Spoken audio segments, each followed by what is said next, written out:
Le 6 décembre 2022, un moment historique a marqué la fin d'une ère dans l'aviation, lorsque le dernier Boeing 747 est sorti de la chaîne de production de l'usine d'Everett. Avec de plus en plus de compagnies aériennes retirant cet avion au profit de jets plus petits et plus efficaces, il semblait que l'ère du 747 touchait à sa fin. Mais, à la surprise générale, tout cela pourrait bientôt changer. Sommes-nous sur le point de voir ce célèbre avion de ligne équipé de 2 moteurs au lieu de 4 ? Pour comprendre toute l'histoire, nous devons commencer par le tout début. Le premier Boeing 747 a effectué son vol inaugural le 9 février 1969, transportant 335 passagers et 20 membres d'équipage à travers l'Atlantique entre New York et Londres. Ce vol a marqué un changement significatif dans la manière dont les gens voyageaient et a propulsé le 747 à devenir l'un des jets gros porteurs les plus appréciés et préférés par les compagnies aériennes et les passagers. Avec sa capacité et son autonomie, le 747 s'était déjà fait un nom dans l'industrie de l'aviation commerciale et pouvait facilement rivaliser avec des jets déjà bien établis tels que le Lockheed L-1011 TriStar et le McDonnell Douglas DC-10. Initialement, le 747 était propulsé par 4 moteurs turbofans Pratt et Whitney JT9D et était configuré pour transporter 400 passagers, soit 2 fois plus que le Boeing 707, qui pouvait accueillir 189 passagers. Cela signifiait que le 747 offrait aux compagnies aériennes des coûts par siège beaucoup plus bas. Cela signifiait également que l'avion était plus efficace. Au fil du temps, Boeing a également équipé les variantes originales du 747 avec les moteurs General Electric CF6 et Rolls-Royce RB211, le 747-400, offrant ainsi aux compagnies aériennes plus d'options d'achat en fonction de la structure de leur flotte. Le 747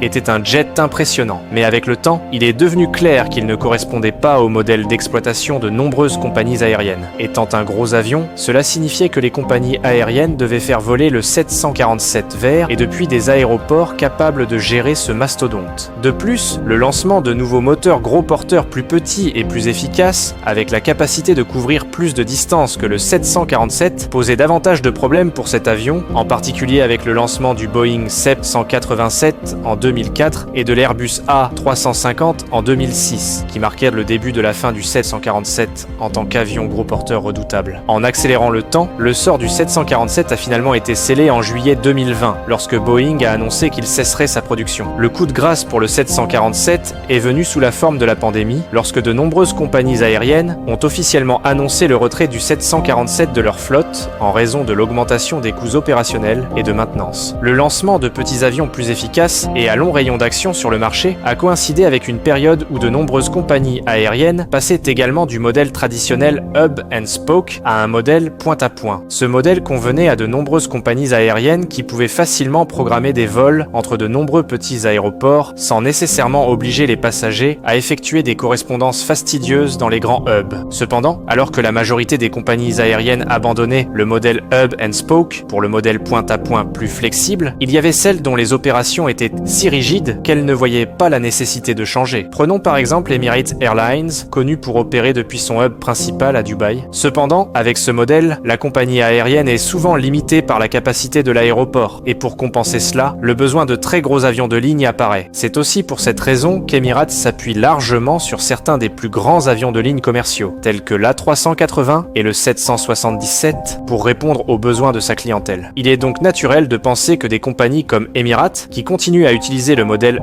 Hub and Spoke, privilégient des avions de grande capacité pour soutenir leur modèle à long terme. Cette préoccupation a d'ailleurs été exprimée par Tim Clark, PDG d'Emirates, qui s'est posé la question suivante. Comment répondre à la demande mondiale si l'on prend les chiffres de 2019 et qu'on les projette jusqu'en 2030 avec une croissance de 4%? Quelles solutions envisager et comment pourrions-nous y parvenir avec des appareils comme l'A320 ou l'A350 000? Pour Emirates, des avions tels que l'Airbus A350 et le 787 restent encore trop petits, une perception qui trouve une certaine légitimité. Vous voyez, Emirates opère au moins 5 vols entre Londres, Heathrow et Dubaï, tous sur des A380 qui sont 100% complets. Selon Clark, si ces vols devaient être remplacés par des avions gros porteurs plus petits, cela signifierait qu'un Airbus 380 serait remplacé par 2 Boeing 787 Dreamliners et demi. Bien sûr, cela représenterait un cauchemar logistique pour les compagnies aériennes et les aéroports. Clark a également posé la question: qu'est-ce que cela apporte de rendre vos unités de plus en plus petites? Ce que cela fera, c'est faire grimper en flèche le coût de nos voyages. Le point que Clark tente de faire valoir est que plus l'avion est grand, mieux c'est pour tout le monde. Alors, si les gros avions sont la meilleure option, Boeing envisagerait-il il l'idée de produire un gros avion de ligne qui répondrait à la demande de compagnies comme Emirates? Ou au lieu d'en construire un à partir de zéro, envisagerait-il de ramener le 747, mais avec 2 moteurs? Vous voyez, au moment où le 747 a pris son envol, il n'y avait pas de moteur assez puissant pour générer suffisamment de poussée pour l'avion dans une configuration à 2 moteurs. Mais avec le temps, les fabricants de moteurs ont continuellement défié les probabilités pour fabriquer des moteurs plus puissants et plus efficaces. Alors, supposons qu'il y ait un moteur suffisamment puissant pour alimenter le 747 en tant que paire. Cela donnerait-il à l'avion un ticket de rédemption direct? Pour répondre à cette question, nous devons nous concentrer sur un fabricant de moteurs spécifique, Rolls-Royce. Le fabricant de moteurs britannique est réputé pour son ingénierie révolutionnaire dans ses moteurs d'avion. Et maintenant, il pourrait bien être le principal déterminant du retour massif du 747 en tant qu'avion à 2 moteurs. En 2014, Rolls-Royce a annoncé qu'il développait un moteur qui, s'il devenait une réalité, pourrait être suffisamment puissant pour propulser le 747 dans une configuration à 2 moteurs. Le moteur en question est connu sous le nom d'Ultrafan. Avec un diamètre massif de 140 pouces, soit 3,55 mètres, ce moteur turbofan à fort taux de dilution et à engrenage est destiné à détrôner le GE9X de General Electric en tant que plus grand moteur d'avion commercial. En dehors de sa taille, ce moteur est également doté d'une multitude d'innovations qui en feront probablement le meilleur choix pour alimenter le 747. Peut-être l'une des caractéristiques les plus remarquables de ce moteur est le ventilateur à engrenage. Avec l'introduction d'une boîte de vitesse, Rolls-Royce a réussi à séparer la turbine à basse pression du ventilateur. Cela permet aux deux de fonctionner à leur vitesse optimale, ce qui signifie que le ventilateur tourne à une vitesse plus lente, tandis que la turbine à basse pression tourne beaucoup plus rapidement. Le résultat, un moteur avec un impressionnant taux de dilution de 15 à 1, capable de générer jusqu'à 110 000 livres de poussée par moteur, soit un total de 220 000 livres de poussée. C'est encore 20 000 livres de plus que les 200 000 livres de poussée cumulés que les 4 moteurs JT9 D7 de Pratt & Whitney produiraient. Rolls-Royce affirme également que le nouveau moteur est conçu pour réduire la consommation de carburant d'environ 25%, tout en éliminant presque complètement les émissions particulaires et en réduisant les émissions d'oxyde d'azote d'environ 40%. Cela représente un pas en avant majeur vers une aviation plus durable et efficace. Rolls-Royce semble être pleinement engagé dans le projet Ultrafan, étant donné qu'il a déjà terminé la phase initiale des tests du moteur. En mai 2023, la société a annoncé un test réussi du démonstrateur technologique du moteur dans son usine de Derby, au Royaume-Uni, en précisant que les tests ont été réalisés en utilisant du carburant d'aviation 100% durable. La grande question demeure: pourquoi Rolls-Royce consacrerait-il autant de ressources à un moteur qui ne peut s'adapter à aucune cellule d'avion existante? Vous voyez, les pylônes et les nacelles des plus gros jets bimoteurs gros porteurs devraient être restructurés pour pouvoir gérer ce nouveau moteur colossal. Alors, Boeing décidera-t-il de s'engager dans une autre tâche difficile consistant à construire un nouvel avion capable de gérer l'Ultrafan, ou préférera-t-il plutôt réintroduire le 747 en tant qu'avion à 2 moteurs? Malgré l'absence d'un bénéficiaire direct pour l'Ultrafan, Rolls-Royce reste très optimiste quant au fait qu'il trouvera bientôt un client. En parlant de cette question, la directrice de la technologie de Rolls-Royce, Grazia Vittadini, a déclaré: « Chers constructeurs d'avions, donnez-moi un appareil et vous aurez vos moteurs. » Bien que l'avenir du 747 reste incertain, il est clair que l'innovation continue dans l'industrie des moteurs pourrait offrir une nouvelle vie à cet avion légendaire. Les progrès réalisés par Rolls-Royce et d'autres fabricants de moteurs pourraient bien être le catalyseur d'un retour inattendu de la reine des cieux. Pensez-vous qu'un Boeing 747 à 2 moteurs pourrait vraiment faire son retour? N'oubliez pas de liker et de vous abonner, et on se retrouve dans la prochaine vidéo.